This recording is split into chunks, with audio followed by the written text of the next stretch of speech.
to introduce you to most of the openings that we have, the most popular openings, and then we're also going to do lots of tactical ideas, sacrifices, deflections. We're going to do double checks and many different positions. If you were here last Sunday, something similar we're going to work on, and some other new things as well. First, I want to introduce you to the 10 openings that you can play with the white pieces as white, okay? So when you open up the game with the d4 in this position, and this is a move, for example, that I play, and black can play approximately 10 different openings. So I would like to introduce you to the first few moves of each opening, okay? So the first opening against d4 is d5. So when you start the game, you should play either d4 or e4, because these are the two best moves in this position. So I will also go over some e4 opening, but first let's start out with d4. When you play d4, black plays d5, c4, d takes c4. Anybody familiar with this opening? Raise your hand if you're familiar. Yes. All right. Yes. What's the name of this opening? Queen's Gambit, but you have to say something else.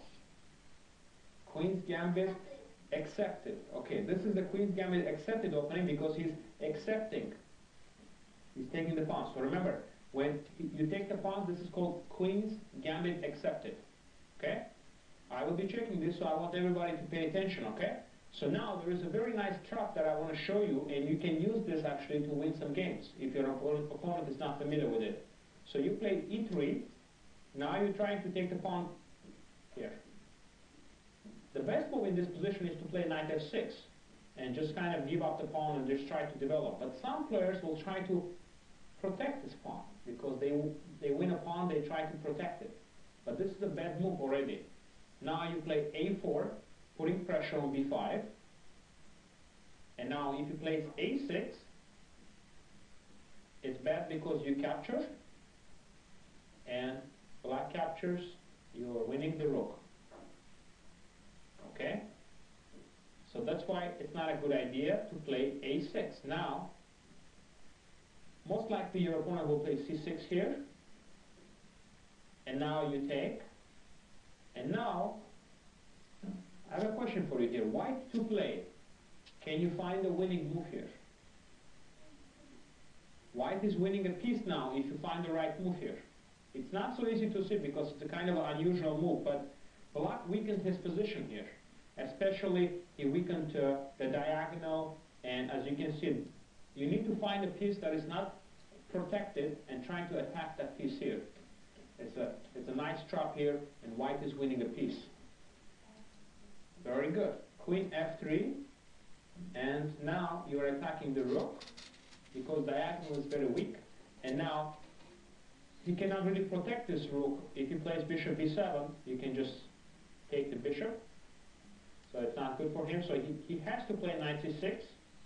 But now you simply take, check, bishop d7 and queen a6. And white is up a piece in this position. Okay? Queen's Gambit accepted. Okay?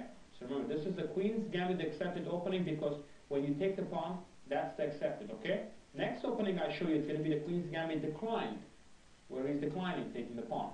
So again, when he takes here, you play e3. The idea behind this move is to protect your center and also open the diagonal for the bishop. Now he plays b5. You play a4 attacking.